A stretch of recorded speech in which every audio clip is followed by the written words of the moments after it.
Bonsoir à tous, bienvenue sur votre plateau Entre Proms. Aujourd'hui, nous allons parler de la route du Rhum. Comme vous savez, c'est un événement économique qui explose, qui fait exploser notre territoire. Nous sommes...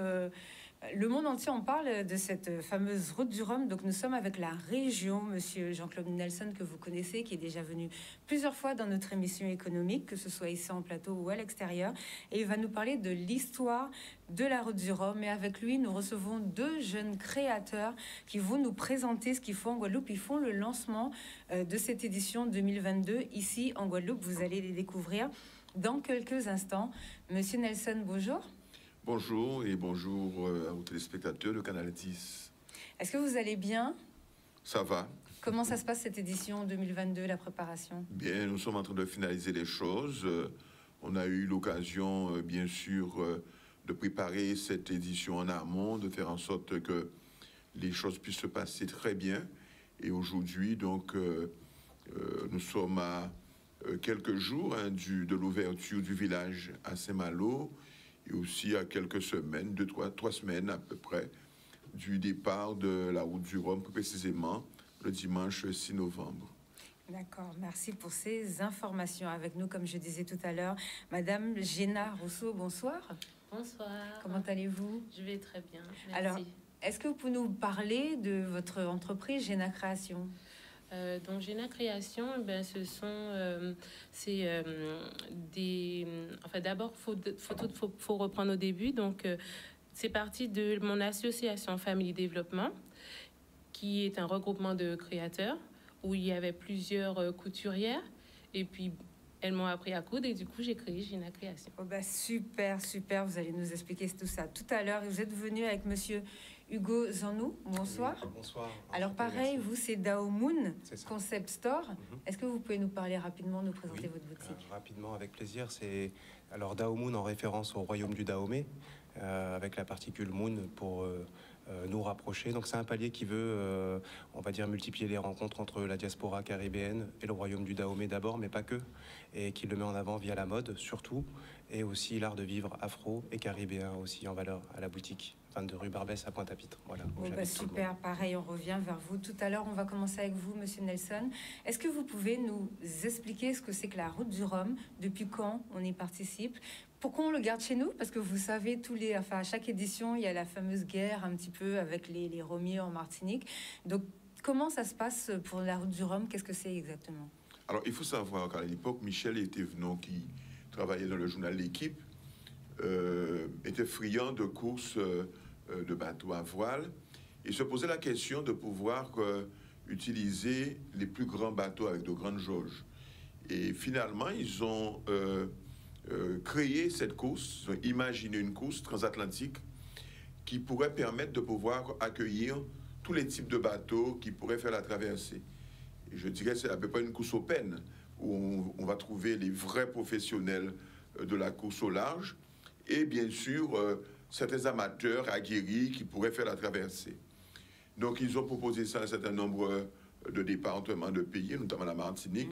Ils ont refusé à l'époque, je crois que c'est Madame Michaud-Chevry qui était la présidente. Elle a accepté donc de recevoir la course ici. Et depuis 1978, ça a été, je dirais, un amour entre la Guadeloupe et la ville de Saint-Malo. Alors c'est vrai que beaucoup de gens n'ont pas compris ou ne se sont pas tout de suite approprié la route du Rhum. Et c'est vrai aussi que parfois il y a une concurrence. Certains disent que ça irait à Martinique, etc. Enfin bref, l'idée c'est qu'aujourd'hui, c'est une course qui est ancrée, je dirais, dans la tradition, dans les mœurs de la Guadeloupe. Et pour bien montrer que c'est vraiment ancré, nos prédécesseurs, je crois que c'est Madame Borelin-Certain, a eu cette idée, je dirais, que je trouve géniale, de dire que dorénavant, c'est pas la route du Rhum, mais c'est la route du Rhum destination Guadeloupe. Oui. Donc ça sous-entend que dorénavant, quand on parle de la route du Rhum, on sait que c'est la destination Guadeloupe. Et donc, ça fait que ça rattache encore plus la Guadeloupe à cette compétition. Et lorsque le président Charlus est arrivé, il a eu aussi une très bonne idée, c'est de signer pour 3 éditions. Donc, une fois qu'on signe pour 3 éditions, on n'en parle plus. Après, on va discuter s'il le faut. Et là, nous sommes en train pratiquement de voir, soit cette année ou soit à l'autre édition, pour encore signer pour 3 autres éditions, de façon à ce que nous puissions mieux préparer la course. Vous savez, si dans 1 an avant, vous ne savez pas si la course se fera en Guadeloupe ou ailleurs, on est sous des certitudes. Et comme c'est une course qui va demander un investissement important, ça va nous demander aussi de préparer sur plusieurs budgets, afin qu'un seul budget ne puisse pas supporter les charges de la course, cette compétition. Donc aujourd'hui, je crois que de plus en plus, les Guadeloupéens ont compris l'intérêt de la route du Rhum, ont compris que c'est un levier important pour la promotion de l'île, un levier important. Moi, je dis souvent aux gens, s'il fallait payer sur chaque télévision, qui sont des télévisions parfois nationales, une publicité pour la Guadeloupe, on n'aurait pas... Ça peut aller jusqu'à 1 million pour TF1, par exemple. Par exemple. Et pour une semaine, etc. Oui, effectivement. Alors, résultat, nous, avec 100 fois moins, pendant 1 mois au moins, TF1, Antenne 2, vont parler de la route du Rhum tous les jours. Aussi, Télérama, et toute la presse écrite, toutes les autres télévisions aussi, puisque vous savez que Ouest France, les télévisions de Bretagne sont à fond sur la route du Rhum, mais il y a aussi toutes les télévisions du monde. Nous avons au moins 200 télévisions accréditées au niveau de la Guadeloupe. C'est autant, je dirais, d'émissions qui seront produites sur la Guadeloupe. Mais quand la télévision arrive en Guadeloupe, ce n'est pas simplement, il ne s'est pas focalisé simplement sur la route du Rhum. Bien sûr, ils vont donner des reportages sur l'arrivée, mais ils ont l'occasion aussi d'aller dans le pays, d'aller découvrir ce qui s'y passe, découvrir les entreprises guadeloupéennes, faire en sorte qu'on puisse découvrir les sites remarquables que nous avons en Guadeloupe.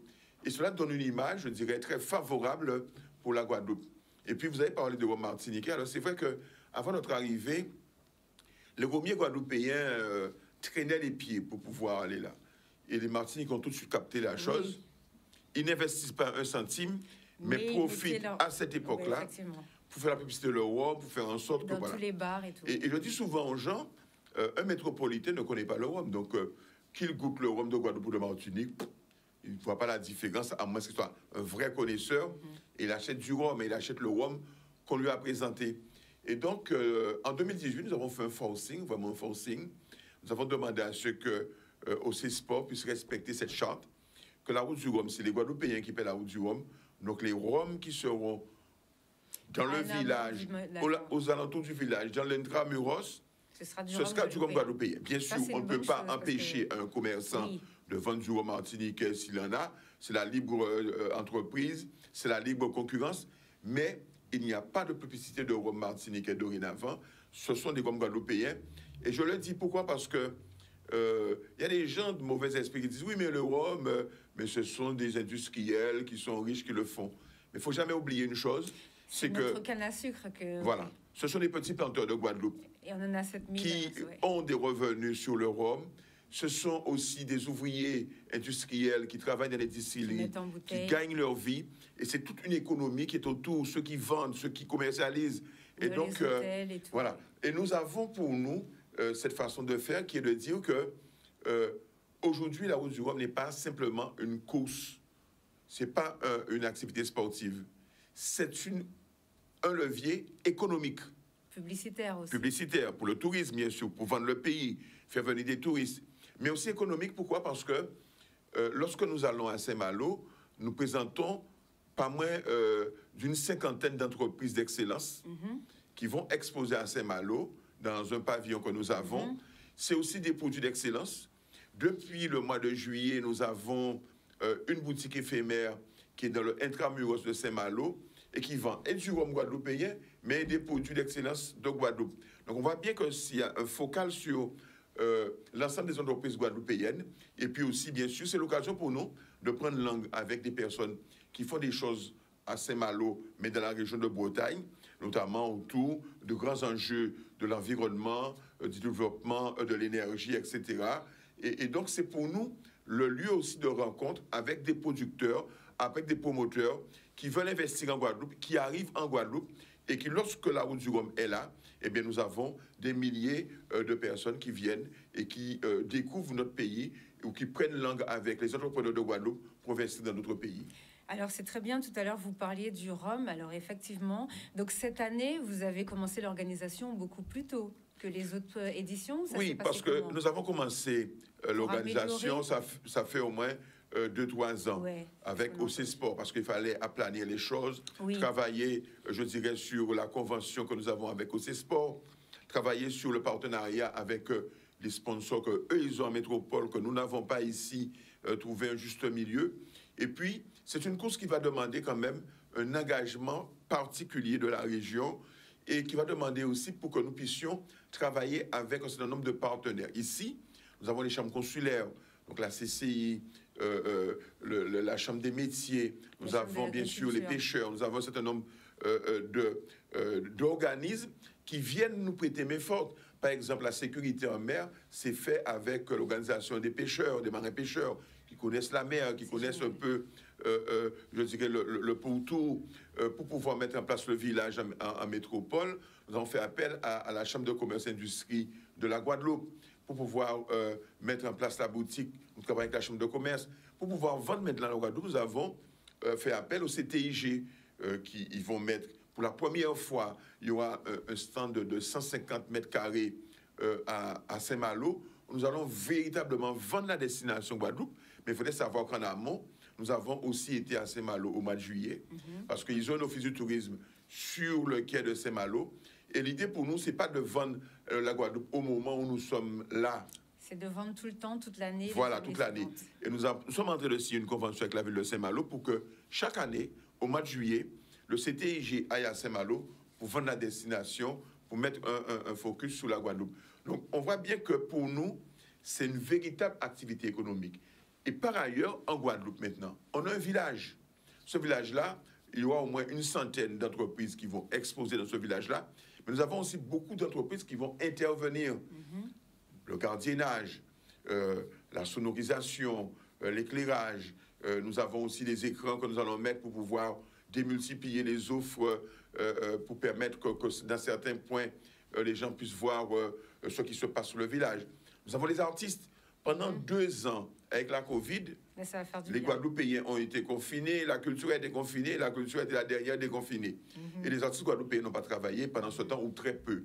Eh bien, aujourd'hui, nous aurons pratiquement un village à Basse-Terre, avec des exposants à Basse-Terre. Ça, c'est bien, ça. C'est une bonne chose. Et nous aurons un podium à Basse-Terre du 10 au 13. Ça, c'est bien, c'est parfait. Nous aurons un village au MACT du 11 au 27, mais qui ira jusqu'au 3-4 décembre, puisque officiellement la route du Rhum va être clôturée le 4 décembre pour les retardataires, ceux qui vont arriver après. Et sous ce village-là, mais tous les soirs, du 11 au 27, nous aurons des concerts. Certains soirs, nous aurons 2, 3, voire 3 groupes. D'autres soirs, nous aurons un groupe en semaine.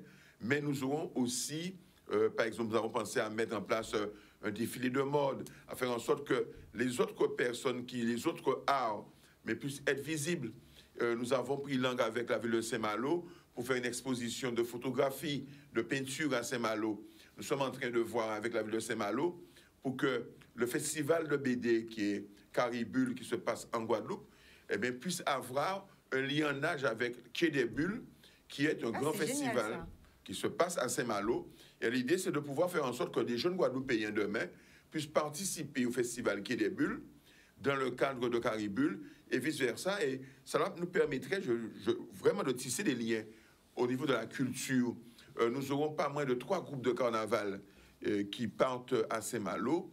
On a Moun Ki Moun, qui est un groupe de Mascapo. On a Masmoul Massif, qui est un groupe de jeunes du Moule, avec, je dirais, une activité masque qui est totalement différente des Mascapo. Et nous avons aussi l'un des plus vieux groupes de masques. Il s'agit des masques de Vieux-Fort, qui ont un carnaval particulier. Donc tout ça fait partie de la richesse de notre carnaval. Et puis, cette année-ci, on va innover, puisque nous aurons de grands podiums sous la place, sous le village de Saint-Malo. Nous aurons pas moins de 4 grands concerts, avec des concerts pour musique à masque et goka. Nous aurons bien sûr un concert avec la nouvelle scène, notamment avec la musique, je dirais, très en avant, que sont Christ et Sadique. Nous aurons un concert sur du traditionnel aussi avec Ronnie Théophile et Jean-Marc Ferdinand. Et nous aurons un concert au Zouk, et tout cela accompagné par le groupe Tempo. Mais génial. Je rappelle quand même que pendant du 25 au 6, on atteint pas moins de 2 millions de personnes sur le site de Saint-Malo. En moyenne par jour, c'est entre 200 et 300 000 personnes. Et donc, c'est une aubaine pour nos artistes de venir là, de jouer devant les gens. Et peut-être qu'il y a des producteurs de spectacles, des producteurs de festivals qui pourraient les voir et pourraient les approcher et les engager. Donc, pour nous, c'est vraiment une vitrine pour le développement de la Guadeloupe. Nous, on compte sur cela. Et dans nos recherches, on s'est rendu compte aussi que l'année qui suit la route du Rhum, eh bien, il y a une augmentation du nombre de touristes qui arrivent en Guadeloupe. Donc, on voit bien que c'est un élément moteur pour la promotion de la Guadeloupe. Alors, on va justement voir une petite vidéo de la région qui parle du parcours, du chemin que font les skippers. Et après, je vais vous poser une question sur le nombre, puisque visiblement, cette année, il y en a, c'est le maximum, il y en a beaucoup. C'est le record.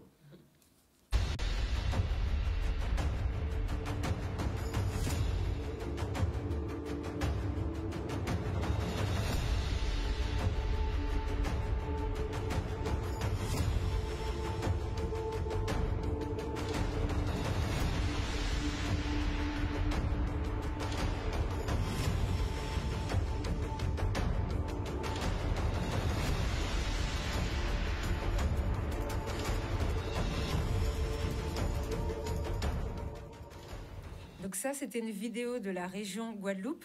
Alors, pourquoi est-ce qu'il y a eu autant de skippers qui se sont inscrits cette année? Est-ce qu'il y a d'autres pays qui ont décidé de participer? Comment ça s'est passé? Alors, il faut savoir qu'aujourd'hui, la route du Rhum crée de plus en plus d'engouement chez les skippers. Tous les skippers veulent venir à la route du Rhum. Et je ne vous cache pas qu'en 2018, nous avions déjà 124 skippers, c'est déjà un record. Cette année-ci, on aura 138 skippers. 138, d'accord. Et nous aurons pas moins de 7 Guadeloupéens ou néo-Guadeloupéens, à savoir, nous avons Kenny Piprol, Rodolphe Sefo, Willy Bicente, Donard et Ducosson. Et puis nous avons Seguin et Thibaut Vauchel qui sont là. Et puis, c'est plusieurs nationalités. On aura même, je crois, un Japonais, un Chinois qui va participer. Le continent asiatique rejoint cette édition. Qui rejoint la route du Rhum. Donc tout ça aussi, c'est des focus parce que les télévisions suivent. La télévision chinoise va venir, la télévision japonaise va venir. Ça va vraiment donner, je dirais, un plein écran sous la Guadeloupe. Nous avons des Écossais, nous avons aussi un certain nombre de pays qui viennent. Et puis surtout, il faudrait savoir que quand vous avez la route du Rhum, vous avez la plus grande course transatlantique autour de la voile au monde. Et donc, ce n'est pas rien. Et il faudrait que les gens se mettent dans la tête que la Guadeloupe tient quelque chose de vraiment particulier. Je dirais qu'après les Jeux Olympiques, on a vraiment une épreuve qui a une dimension internationale et mondiale et que nous devons préserver, au contraire, même amplifier. Donc, beaucoup de skippers. Et je remercie le Grand Port de la Guadeloupe d'avoir mis en place un certain nombre d'équipements. Parce que 138 bateaux, ils sont de plus en plus rapides, ils sont de plus en plus fiables. Donc ça veut dire que nous risquons d'avoir beaucoup plus de bateaux qui fassent la traversée et qui arrivent. Donc le Grand Port a dû aménager des pontons. La marina sera pratiquement vidée des bateaux pour recevoir ces bateaux. Et puis, il y aura des points de mouillage au large de l'île Bouillement et donc dans la rade de Pointe-à-Pitre. Donc, les gens qui seront sur la place de la Victoire pourront voir les IMOCA, pourront voir ces bateaux magnifiques, gigantesques. Et puis, je dirais, c'est toute la danse et tout l'environnement jusqu'à carénage et bien sûr la marina. Ces lieux seront en fête. Parce que j'ai parlé du village de Basse-Terre. Je parlais du village qui va se passer au MACT. Il y aura de l'animation sur la place de la Victoire, mais il y aura aussi un village qui est créé à la marina, là où les bateaux arrivent. Mais là, on a beaucoup plus parfois les sponsors qui font des manifestations, qui reçoivent leur monde. Mais c'est la Guadeloupe qui sera en ébullition. Oui, c'est ça. Et il faut savoir aussi que nous avons voulu que ça soit toute l'archipel qui participe. Donc, nous avons lancé un appel à projet afin que les gens manifestent leur intérêt pour la route du Rhum au niveau des EPCI, donc au niveau des communautés de communes. Donc, il y a des communes qui ont répondu. Et puis, la région Guadeloupe a fait aussi autre chose. Nous avons lancé aussi des appels à projets pour permettre que dans les restaurants de Guadeloupe, eh bien, nous puissions, la région va payer un certain nombre de groupes qui iront jouer et animer dans les restaurants. Génial, ça. Donc, ça va concourir à l'animation du territoire, mais ça permettra aussi aux entreprises, aux restaurateurs, eh bien, de bénéficier d'un groupe et de pouvoir faire en sorte de mettre en avant leur entreprise. Donc, tout ça, c'est pour nous permettre de pouvoir bien montrer que la restauration vit de la route du Rhum, vit du tourisme. Il y a des lieux où il y a des gîtes ruraux, il y a un certain nombre de personnes qui aujourd'hui n'ont plus de place parce que aujourd'hui c'est complet, les avions sont complets.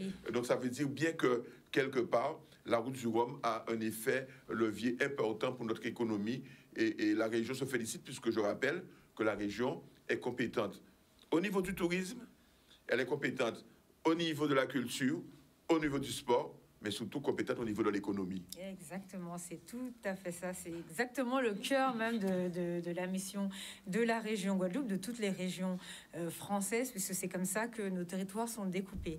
Alors, on va voir une deuxième vidéo qui parle, donc toujours faite par la région Guadeloupe, qui parle de l'arrivée. Et comme ça, nous allons faire intervenir nos deux jeunes, peut-être moins jeunes, vous allez nous dire, qui vont participer, qui vont organiser l'arrivée. Vous allez nous expliquer un petit peu comment ça se passe, comment ça va, ce que vous avez mis en place.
Alors voilà, alors est-ce que vous pouvez vous présenter, vous travaillez ensemble sur cet événement à l'arrivée? Comment vous êtes retrouvés à participer à cette arrivée de la route du Rhum en Guadeloupe? Dites-nous tout. Eh bien, je commence.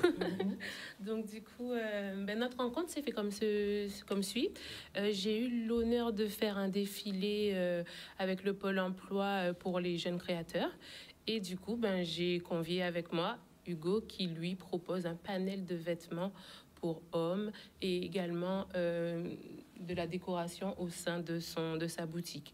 Donc, comme mon association, c'est Family Développement, donc on s'est regroupé en famille, on a fait le défilé en famille.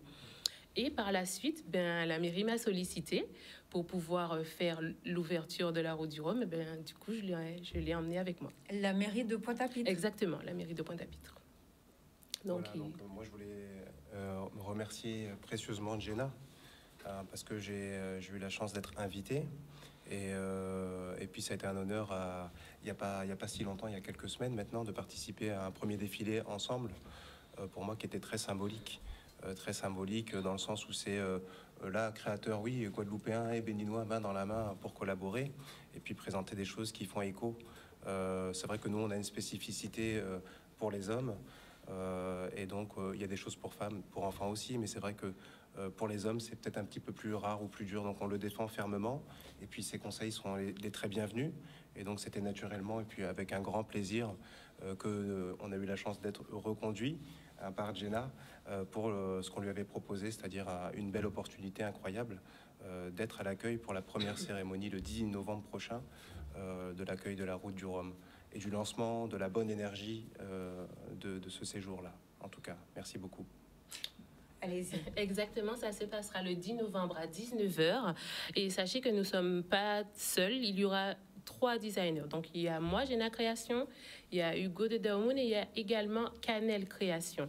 Donc, moi qui vais présenter tout ce qui a un rapport avec le bleu océan. Donc, mon défilé sera dans le thème du bleu océan. Hugo va présenter également, toujours dans le même thème, mais un autre style, avec le style du Bénin. Et Canel Création qui va présenter tout ce qui a un rapport avec le recyclage. Donc, nous sommes tous des jeunes créateurs unis afin de pouvoir vous proposer un show de qualité le 10 juillet. Mais ce n'est pas tout. Ce n'est pas tout. Il y aura aussi avec nous durant le défilé des jeunes chanteurs qui ont souhaité participer avec nous. Donc, il y aura une chanteuse de soca qui se prénomme Cécile et qui viendra aussi défendre la Dominique. Donc, on est encore en famille, vous voyez. Il y aura également Asher Panama, un artiste de Basse-Terre, qui viendra aussi défendre le reggae. Il y aura aussi d'autres artistes, Samshit et Pendep, que vous avez vu, qui sont tout nouveaux, que vous n'avez pas encore entendus et qui vont vous proposer leur panel de musique. Et au final du show, nous mettrons en avant Kamas. Vous voyez, comme il a dit, notre collaborateur de la région, qu'en fait, on met en avant ce qui est en Guadeloupe.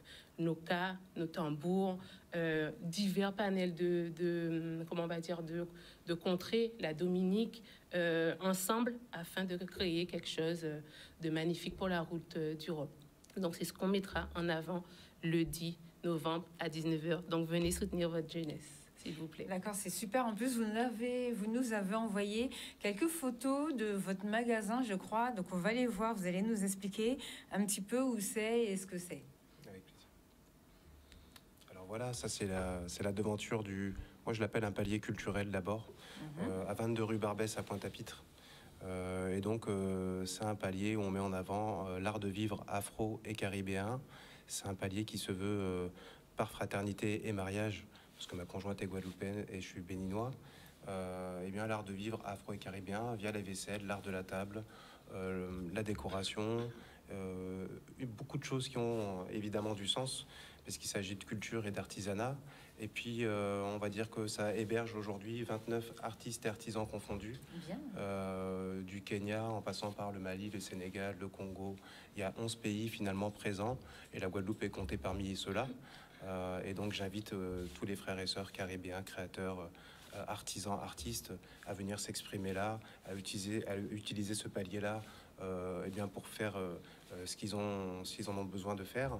En tout cas, voilà un outil de production et puis surtout un carrefour de rencontres physiques qui était très important de mettre en place, je pense. Voilà, merci. Et donc, je voulais aussi parler de Kamouv Dance et Tamara, qui va nous faire l'honneur d'ouvrir le show le 10 novembre prochain, donc de 19h à 21h à l'Agora, place de la Victoire.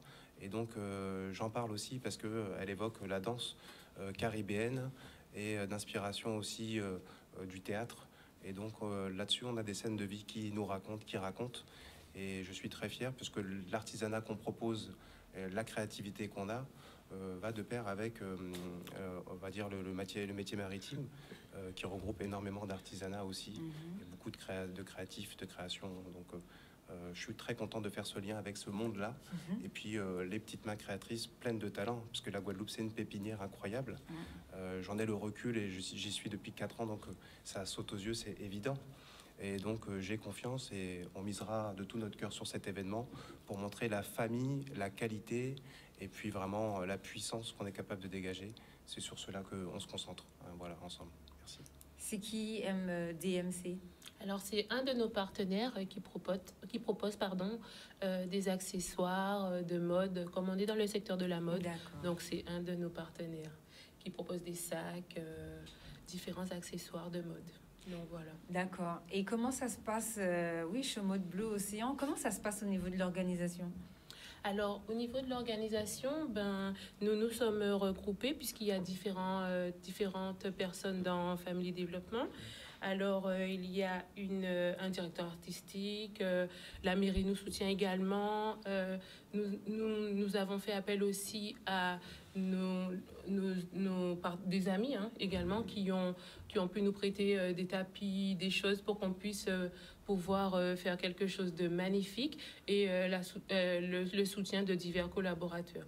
Je tiens surtout à soutenir, à citer l'ADI aussi, qui m'a appris beaucoup de choses sur l'entrepreneuriat, donc j'oublie pas. C'est un tous ceux qui m'ont qui m'ont permis d'avoir un cursus vraiment très organisé, exactement pour pouvoir créer mon entreprise comme il se doit.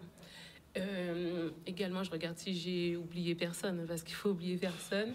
Mais en fait, l'ADI, la mairie, le Pôle emploi, tout ce regroupement de personnes qui nous aident dans notre périple.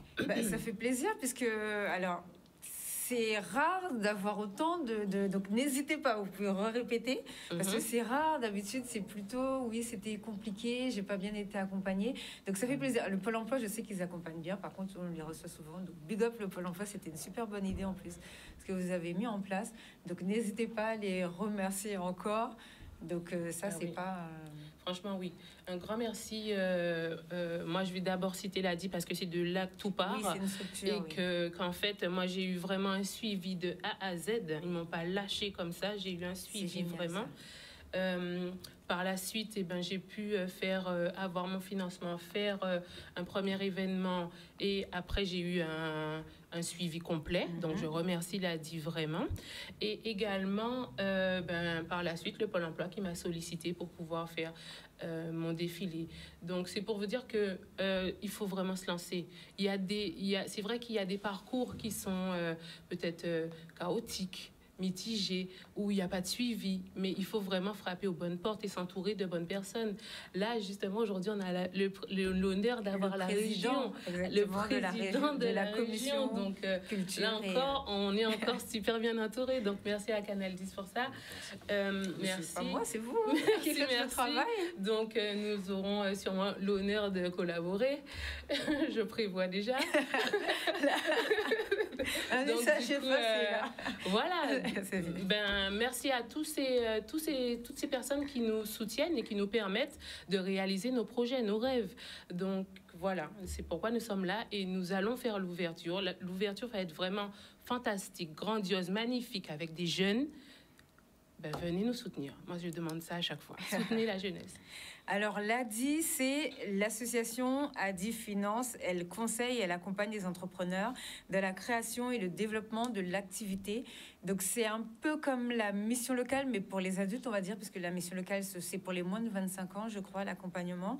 Et là, des fois, par exemple, si vous démissionnez ou bien si vous changez d'emploi et que vous avez soit un fonds pour pouvoir créer votre entreprise ou bien soit vous percevez vos allocations chômage séparément, vous pouvez aller les voir et eux vont vous conseiller. Donc ils vont vous dire soit touche la moitié maintenant, comme ça avec cette partie tu pourras aller ouvrir ton entreprise, tu pourras trouver un local.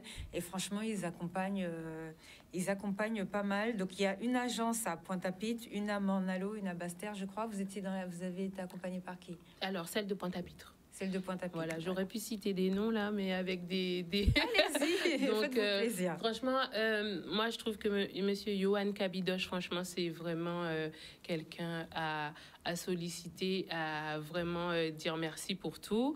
Il y a Terence aussi, elle a dit, il y a différentes personnes. Donc vous allez à Pointe-à-Pitre et vous frappez à cette porte-là. Franchement, vous serez vraiment bien aiguillé.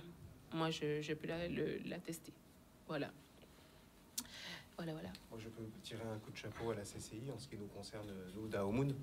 C'est une entreprise, une boutique à 2 ans. Et donc, c'est vrai que tout ce cheminement-là, de Pôle emploi, du côté de Sainte-Rose jusqu'à Pointe-à-Pitre à la CCI, on a été parfaitement bien accompagnés vers toutes les dates qui nous concernaient pour nous apporter un maximum de matière. Génial. Et puis, on a eu, c'est vrai, à la CCI, quand même, que des professionnels à notre service pour répondre à toutes nos questions, nous expliquer les rouages et gagner beaucoup de temps à simplifier dans l'esprit de ceux qui cheminent. Oui, non sans difficulté, mais je pense qu'il faut effectivement peut-être être très précis et puis oser franchir ces paliers-là pour constater et puis pour rencontrer aussi. C'est-à-dire que c'est des pôles qui regroupent des gens informés ou des formateurs. On rencontre du monde là-bas. Et donc dans ces pôles-là, lorsqu'on a quelque chose à proposer, je pense que ça vaut le coup d'y aller, d'y postuler, de les solliciter. Comme l'a bien dit Jenna, on croise de vrais acteurs là-dedans. Et donc j'invite un peu à démystifier et à encourager ça dans le temps, hein, que ça se concrétise de plus en plus. Comme je disais, il y a énormément de talents ici, alors j'espère qu'un maximum pourront se révéler grâce à ces structures, comme nous, on a pu en bénéficier aussi. Voilà. Alors tout à l'heure, on a vu quelques photos d'un défilé de mode. Est-ce que vous faites d'autres défilés dans l'année? On sait par contre en Guadeloupe, il y a beaucoup de créateurs, il y en a même qui partent dans le monde entier, ils sont même plagiés des fois dans ce qu'ils font. Donc est-ce que vous avez eu l'occasion d'en faire d'autres? Bon, on sait qu'on est en sortie de Covid, mais ça commence à reprendre ou pas? Comment ça se passe dans ce secteur? Ben, moi, je parle plutôt pour moi. Donc, moi, je fais en sorte que ça reprenne. Donc, moi, je me donne les moyens. Là, par exemple, il y a le festival de Dominique. Ben, j'ai demandé à faire mon défilé. Moi, je bouge pour ma création. Je ne peux pas rester là à attendre et me dire que je vais faire quand il y aura un défilé. Non, j'impose mon défilé. Je veux un défilé en Dominique. On fait comment?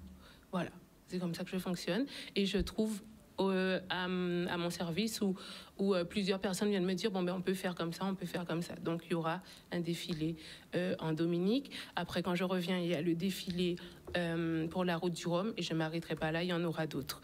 Puisque le but étant de montrer au monde ma création et ce qu'on fait en Guadeloupe également. Donc j'invite avec moi plusieurs créateurs. Je ne suis pas fermée. Hein. Géna Création, ça regroupe encore tout ce que je disais en famille. Donc, j'ai invité Hugo, comme je peux inviter quelqu'un de Gamar ou quelqu'un d'autre pour pouvoir allier ce que les jeunes font. Ce que la nouvelle génération et l'ancienne génération, afin qu'on puisse voir la diversité, la mixité. Moi, j'ai tel style. En fait, ce qui fait qu'on s'est regroupé avec Hugo, c'est que moi, je commençais avec le wax. Et le wax, on va dire, c'est un terme, on va dire, normal pour englober tout ce qui est tissu africain. J'ai commencé par ça, et puis j'ai vu qu'il y avait ces tissus-là dans sa boutique. J'ai dit, waouh, c'est trop beau. Et bien maintenant que j'ai travaillé ça, maintenant je me diversifie, je vais dans d'autres tissus. Pourquoi pas travailler les tissus indiens? Il y a trop de possibilités. Il y a trop de possibilités. En plus, vous êtes en tenue, alors on va dire traditionnelle, mais remis, on va dire 2.0. Exactement, je remets au bout du jour ma Guadeloupe. Effectivement, par contre, j'oublie pas ma Guadeloupe, il faut que dans chaque défilé, il y ait le madras obligé. Là, on part au festival de Dominique. Et il y aura aussi comme le exactement.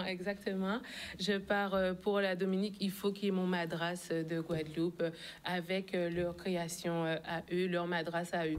On n'oublie jamais d'où l'on vient. C'est très important.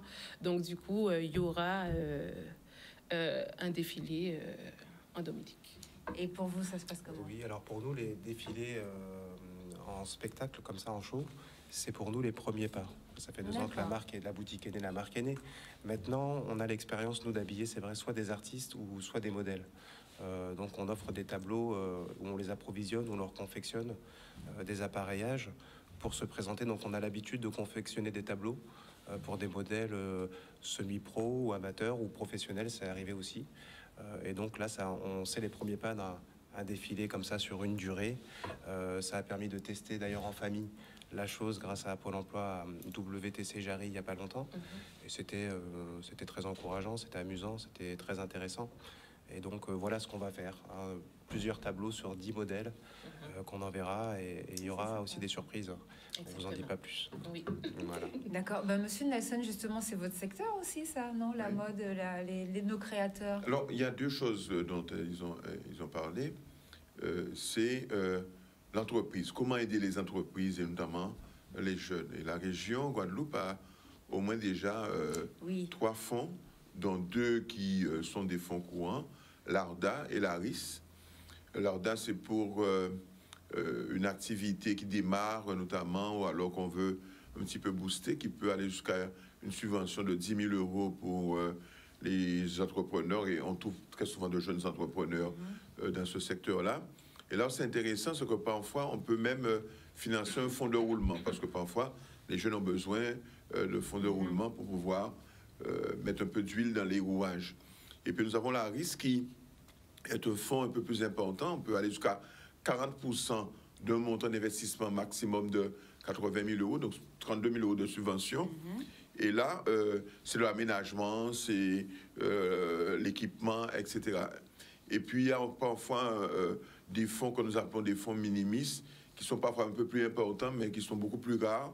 C'est vraiment pour donner un coup de boost à certains secteurs qui le méritent. Donc, le président Henri Charles a compris que beaucoup de jeunes entrepreneurs, non seulement avaient besoin de ces fonds-là, mais aussi avaient besoin de conseils. Et c'est pour ça qu'il a signé, il n'y a pas longtemps, une convention avec l'Ordre des experts comptables. Ah, c'est génial, ça. Pour permettre que les experts comptables puissent venir aider les jeunes entrepreneurs. Je vais les faire venir. Voilà, pour leur permettre de pouvoir les accompagner, leur donner des conseils, puisque un expert comptable est expert dans le domaine et donne des conseils.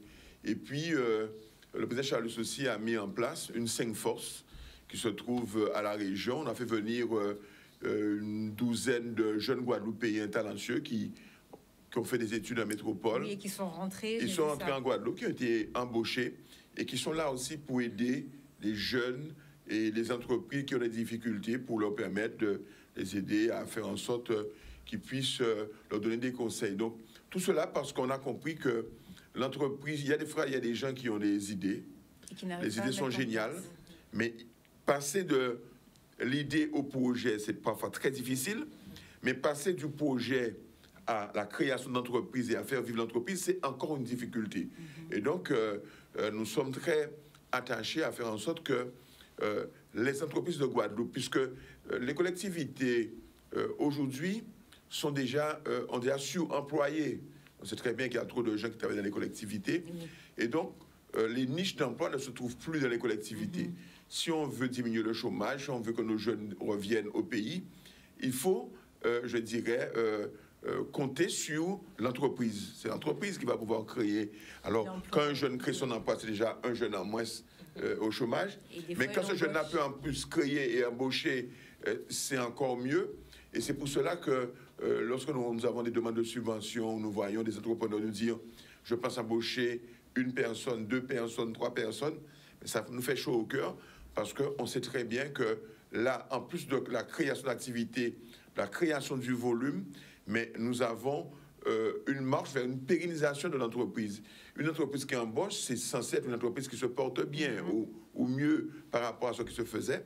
Et donc, ce qui est important pour nous en matière de développement économique, c'est que ce tissu-là vienne irriguer tout le territoire.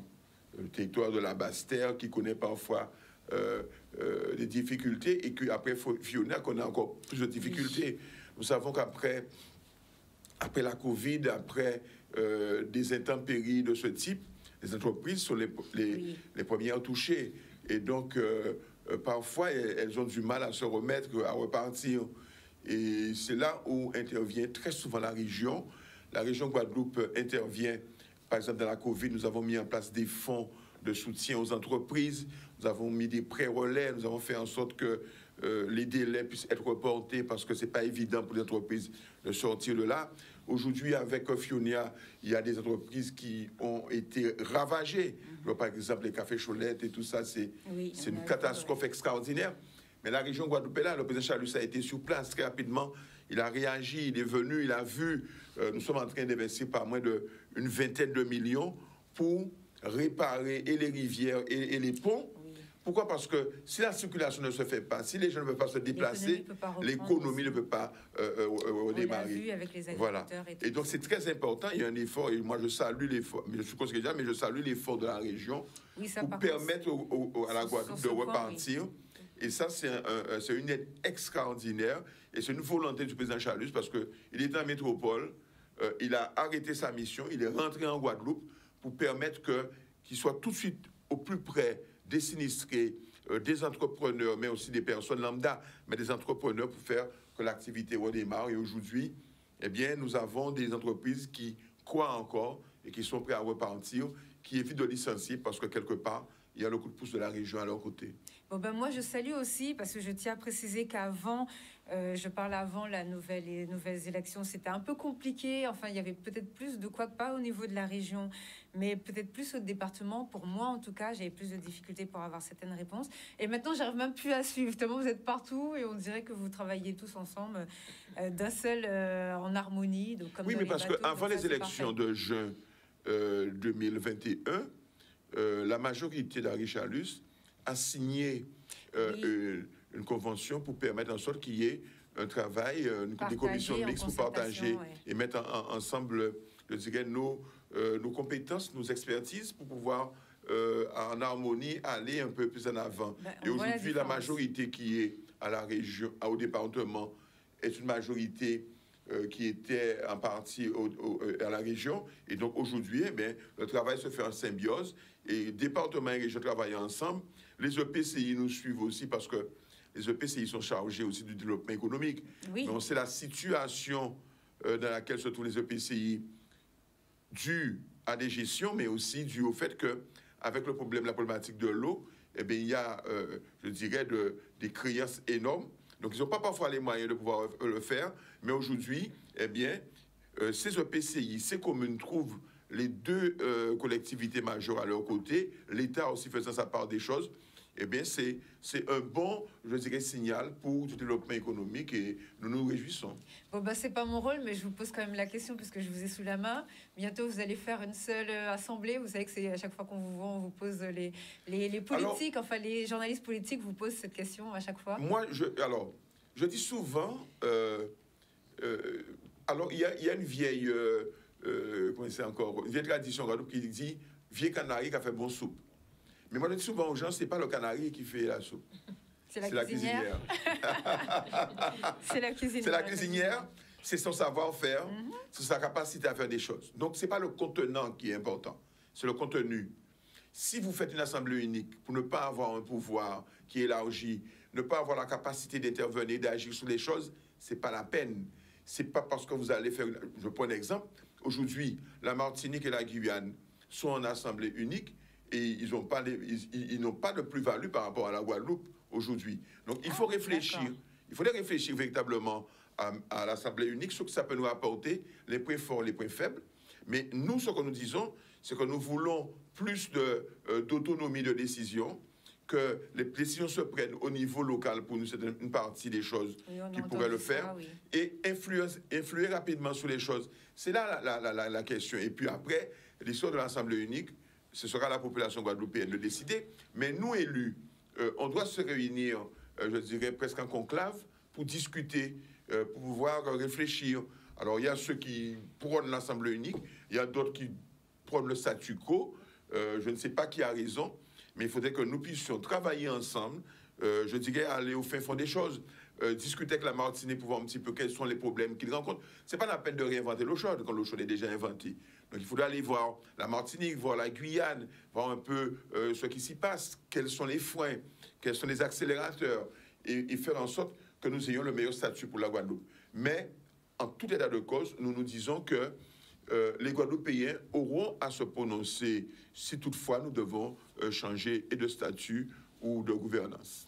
D'accord, ben merci beaucoup. Alors il nous reste 2 minutes, je ne vais pas vous retenir plus longtemps. Est-ce que vous avez quelque chose à rajouter pour nos téléspectateurs? Un mot pour la fin. Ben, juste venez nous soutenir le 10 novembre à 19h sur la place de la Victoire. C'est gratuit. On vous proposera un show d'exception. Donc venez soutenir la jeunesse. Voilà, là, je rejoins tout à fait Jenna. Voilà une main tendue qu'on aura le 10. Et elle est honorée lorsqu'elle est rejointe. Donc on compte sur tout le monde pour apporter de la vie, beaucoup de vibrations et puis beaucoup de force à tous les créateurs, parce qu'on parle des créateurs, il y en a donc 3 à travers ce défilé-là. Et puis autour de ça, comme on vous disait, via beaucoup de cultures, il y a plein d'acteurs, il y a beaucoup d'acteurs. Alors c'est toute la Guadeloupe quelque part qui est là. Et je l'invite à venir nous donner beaucoup de force. Elle est très bienvenue. Merci.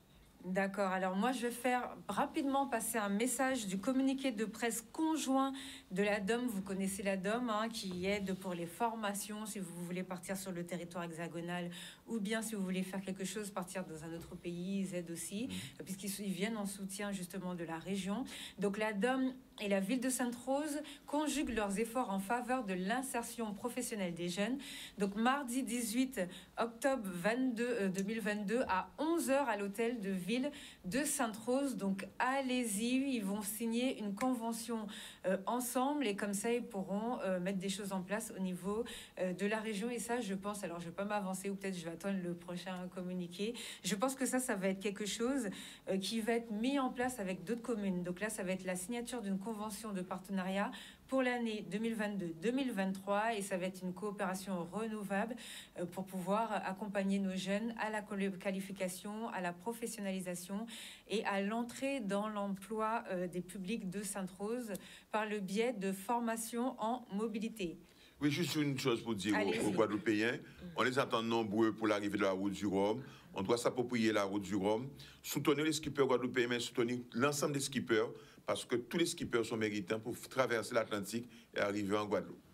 Bon, ben voilà, donc merci de nous avoir suivis. La semaine prochaine, on parlera encore de formation, parce que c'est une émission économique, donc forcément, on parle d'emploi et de formation. Bonne semaine à tous. Je vous laisse avec Chicanos. À la semaine prochaine et merci d'avoir tous été là. Merci beaucoup. Au revoir. Au revoir.